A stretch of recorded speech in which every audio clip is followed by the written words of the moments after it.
주님의 은혜와 평안을 전합니다. 다 같이 신앙 고백하심으로 목요일 새벽 예배 하나님께 드리겠습니다.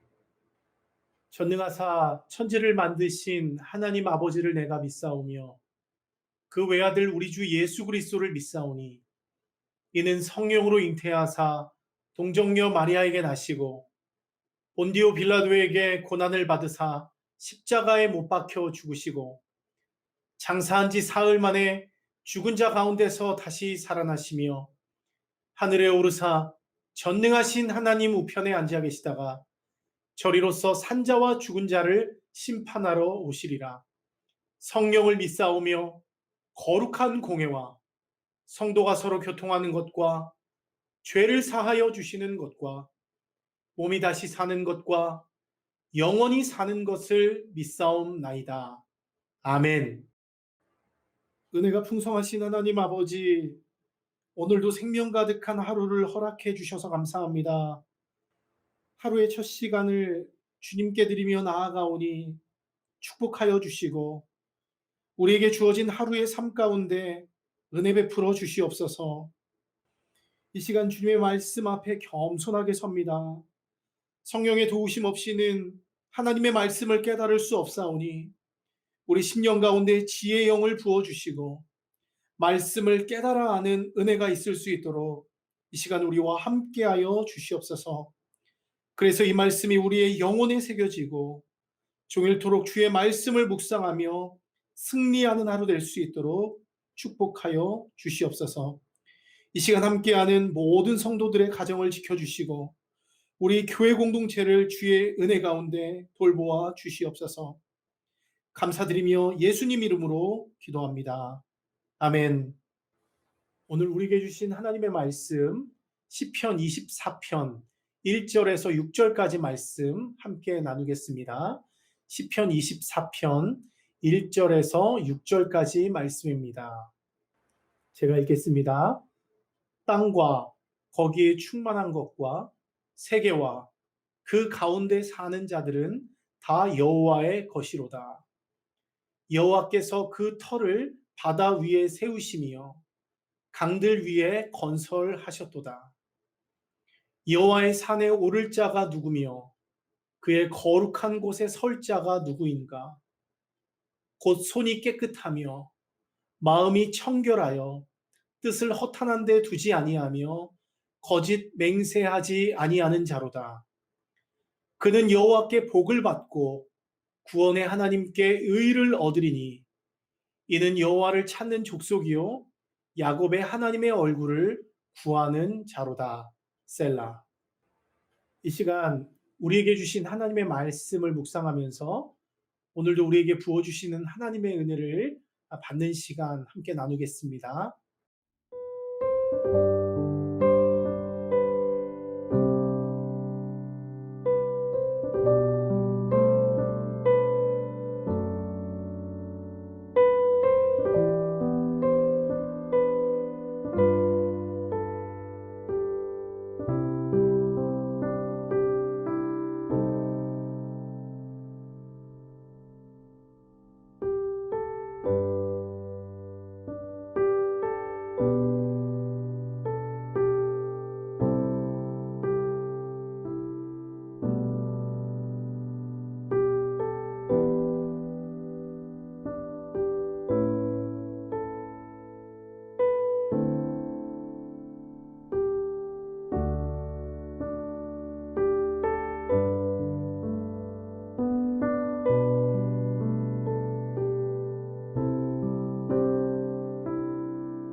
여러분, 하나님의 말씀을 잘 묵상해 보셨나요?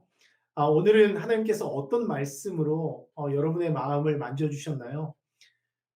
오늘 각자에게 주신 이 말씀을 통해서 여러분들의 심령이 회복되고 새로워진 은혜가 있기를 바랍니다. 오늘 여러분들과 함께 나눌 시편은요, 시편 24편입니다. 이 시는 다윗의 시편인데요. 하나님의 언약궤가 예루살렘 성으로 입성하는 과정에서 만들어진 노래라고 할 수 있습니다. 이 시의 배경에 관한 두 가지 정도의 견해가 있는데요. 어떤 학자들은 전쟁에서 승리한 이후에 하나님의 언약궤를 다시 예루살렘 성으로 가져오는 그런 개선 행진 중에 불려진 노래라고 말합니다. 또 어떤 학자는요, 오벳 에돔의 집에 임시로 두었던 언약궤를 예루살렘 성으로 모셔오는 날에 불려진 노래라고 말하기도 합니다. 통일 왕국의 왕이 된 다윗이 잃어버린 하나님의 언약궤를 되찾아오는 사건을 말하고 있는 것입니다. 배경적인 상황이야 어찌 되었든 중요한 것은 무엇이냐면 백성들이 언약궤의 입성에 대해서 감사하며 감격하고 있다는 거예요. 지금 도시 전체가 축제의 분위기로 가득 차 있습니다. 그 이유가 무엇입니까? 그것은 하나님의 언약궤가 하나님의 임재와 함께하심을 상징하고 있기 때문이에요. 온 우주 만물의 창조자이시고 주권자이신 하나님이 그 백성 가운데 들어오시고 함께 거하신다는 것은 백성들에게 엄청난 안정감과 힘이 되는 것이죠. 때문에 언약궤와 함께 전쟁에서 승리를 했든 예루살렘 성에 언약궤가 안치되는 과정이든 모든 것이 하나님의 임재와 보호를 상징하는 것이기 때문에 백성들은 영광의 왕이신 하나님의 임재를 환영하고 기뻐하는 것입니다. 여러분, 이처럼 하나님의 임재는요, 주님의 백성들에게 가장 큰 기쁨이 됩니다. 하나님이 우리와 함께 해주시고 우리 인생의 통치자요 보호자가 된다는 이 사실은 하나님의 백성들에게 참된 복음이고 우리가 마땅히 찬송해야 할 이유가 되는 것이죠. 여러분, 이 시간 기도하기는 여러분의 삶 가운데에도 항상 하나님의 임재로 가득하기를 소망합니다. 오늘 이 이스라엘 백성이 누렸던 이 기쁨과 안정감이 여러분들의 삶 가운데도 가득 차기를 바랍니다. 여러분, 우리 삶에 하나님이 임재하시면 우리의 슬픔이 기쁨으로 변해요. 우리의 불안과 염려가 평강으로 변합니다. 이것을 믿으셔야 합니다. 때문에 매 순간 우리는 어떻게 살아야 됩니까? 하나님의 임재를 사모하며 하나님을 기뻐하는 것이 우리의 삶이 되어야 하는 것이죠. 이것이 우리의 당연한 일상이 되었으면 좋겠습니다. 그런 축복된 은혜가 저와 여러분들 안에 가득하기를 주님의 이름으로 축원합니다. 어쨌든 이런 배경적인 분위기 속에서 이스라엘 백성들은 하나님을 찬양하고 있습니다. 그런데 하나님의 임재를 환영하는 이 백성들이 가장 먼저 찬송하고 있는 것이 무엇이냐면 창조주 하나님에 대한 찬양입니다. 창조주 하나님에 대한 찬양. 개인적으로 저는 오늘 이 부분이 가장 마음에 와 닿았습니다. 오늘 1절 말씀을 보면 이렇게 나와 있습니다. 땅과 거기에 충만한 것과 세계와 그 가운데 사는 자들은 다 여호와의 것이로다. 한 번 더 읽어드리겠습니다. 땅과 거기에 충만한 것과 세계와 그 가운데 사는 자들은 다 여호와의 것이로다. 아멘. 여러분, 너무나 웅장하고 감동적인 선언 아닙니까? 땅과 거기에 충만한 것과 세계와 그 가운데 사는 자들이 다 뭐라고요? 여호와의 것이로다. 이렇게 선포하고 있습니다. 여러분, 그런데 이것을 원문으로 보면 더욱더 멋있어요. 순서가 조금 달라지는데요. 먼저 여호와의 것이로다 이렇게 먼저 선포합니다. 여호와의 것이로다. 무슨 말이에요? 하나님이 온 우주의 주인이시고 온 천지 만물의 소유권자라는 선포를 먼저 올려드리고 있는 것이죠. 이것은 피조물로서의 인간이, 이 백성들이 하나님의 주권을 인정하는 겸손한 신앙의 고백이라고 할 수 있는 것입니다. 모든 것이 다 여호와의 것이로다. 그런 다음에 이 백성들이 그 소유권이 미치는 그 범위를 이제 나열하고 있는데요. 그러면 하나님의 소유권이 미치는 범위가 어떠한가?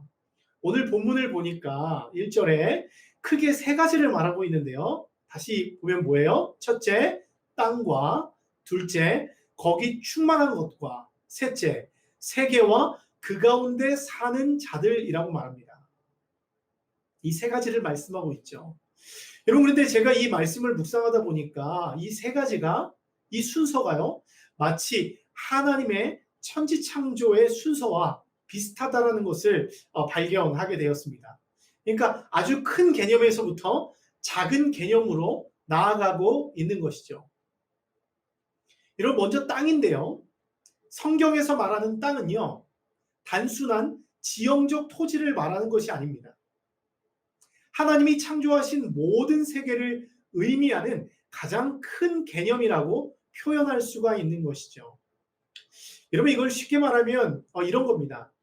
멋진 그림을 그리기 위해서 하얀 도화지를 준비해야겠죠.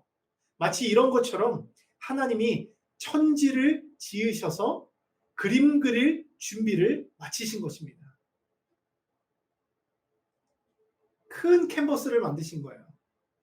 그래서 창세기 1장 1절 말씀 보니까 태초에 하나님이 천지를 창조하시니라 말씀하죠. 이 선언이 바로 내가 종이를 준비했다, 그릴 준비가 마쳤다, 이렇게 말씀하고 있는 겁니다. 이제 하얀 도화지를 준비하신 이 하나님은 그 위에 그림을 그리기 시작하세요.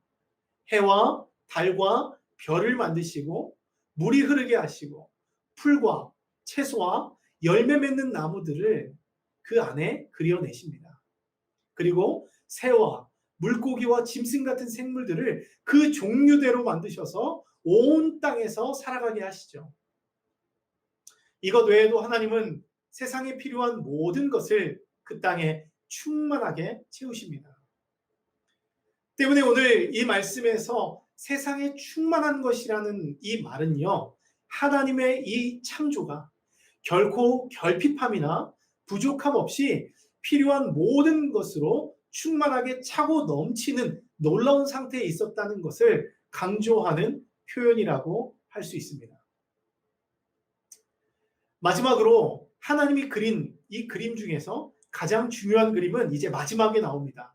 그것이 무엇이냐면 바로 세계와 그 중에 거하는 자들이라고 말씀하고 있죠. 여러분, 여기서 세계라고 하는 말의 원어적 의미는요, 앞서 말한 땅보다는요, 보다 작은 개념입니다. 즉, 이것은 무엇이냐면 생존 가능한 땅, 사람이 살고 경작하면서 먹고 살 수 있는 그 농산물을 낼 수 있는 인생의 터전을 말하고 있는 것입니다.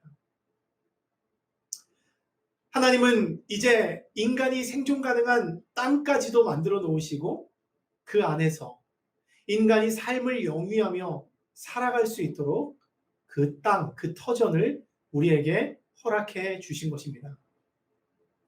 결국 이것은 모든 세상이 하나님의 창조의 손길로 지어진 것이고 그것을 다스리며 지키는 인간들 역시도 하나님의 작품이요, 소유라는 사실을 상기시켜주고 강조하는 표현이라고 할 수 있습니다. 사랑하는 여러분, 저는 오늘 이 본문 말씀을 묵상하면서 제 마음 가운데 새삼 감사한 마음을 느꼈습니다. 내 자신이, 나라는 사람이 하나님의 것이라는 것이 얼마나 기쁘고 감사한지 모릅니다. 내가 하나님의 것이다. 얼마나 감격적인 선언입니까? 그런데 이 땅을 사는 많은 사람들이 이런 귀한 정체성을 잊어버리고 살아요. 저 역시도 종종 이 정체성을 잊어버리고 살죠. 하나님이 우리를 위해 온 세상을 만드시고 만물을 충만하게 하셔서 그것을 마음껏 누릴 수 있도록 은혜를 베풀어 주셨어요. 이미 베풀어 주셨습니다. 근데 우리가 그것을 잊고 살아가고 있다는 것은 너무나 안타까운 것이죠. 여러분, 우리 인생을 또 한번 보십시오. 우리가 이 세상에 올 때 우리는 이 땅에 가지고 온 것이 아무것도 없습니다. 빈손으로 왔어요. 근데 한번 우리의 삶을 지금 보십시오. 어떻습니까? 충만하게 채워져 있어요. 우리가 태어나는 그 순간부터 우리에게 부모님을 허락하시고 가정을 허락하시고 자라남에 필요한 모든 것을 채워주셨습니다. 때에 따라서 만나야 할 사람들을 만나게 하시고 또 가야 할 학교에 가게 하시고 또 있어야 할 곳에 있게 하셔서 우리가 살아갈 수 있도록 도와주시고 채워주셨다는 것이죠. 비록 사람마다 차이는 조금 있을 수 있겠죠. 그러나 우리는 그렇게 하나님의 은혜로 살아왔고 오늘도 하나님이 공급하시는 은혜로 채워주시는 은혜로 우리는 살아가고 있습니다. 여러분, 이게 어떻게 가능합니까? 우리가 하나님의 것이기 때문에 그래요. 하나님이 우리를 자신의 것으로 삼아주시고 우리에게 부어주시기 때문에 우리가 그 은혜 가운데 살 수 있는 것이죠.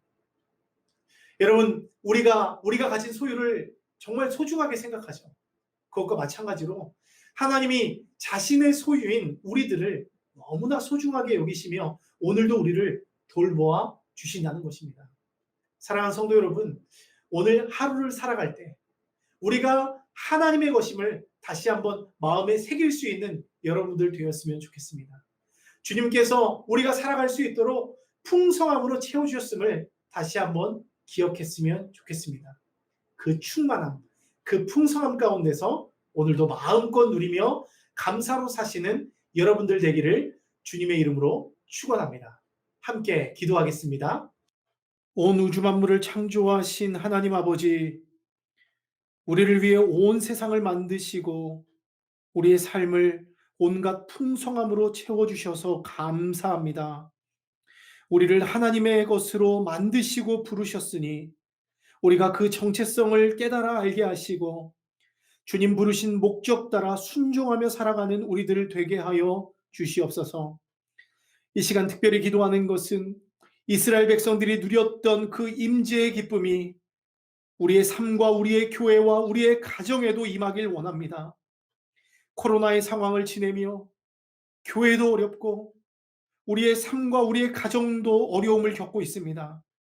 하나님께서 우리 교회 모든 성도들의 삶과 그 가정 안에 임재하여 주시고 슬픔이 기쁨으로 변하게 하시며 불안과 염려가 평강으로 변하는 역사가 있게 하여 주시옵소서. 그래서 어려움 중에도 기뻐하며 찬송하게 하시고 주님만 높이며 주님 따르는 우리들 되게 하여 주시옵소서. 그렇게 행하실 주님을 기대합니다. 감사드리며 예수님 이름으로 기도합니다. 아멘. 하늘에 계신 우리 아버지여, 이름이 거룩히 여김을 받으시오며 나라가 임하시오며 뜻이 하늘에서 이루어진 것 같이 땅에서도 이루어지이다. 오늘 우리에게 일용할 양식을 주시옵고 우리가 우리에게 죄 지은 자를 사하여 준 것 같이 우리 죄를 사하여 주시옵고 우리를 시험에 들게 하지 마시옵고 다만 악에서 구하시옵소서. 나라와 권세와 영광이 아버지께 영원히 있사옵나이다. 아멘.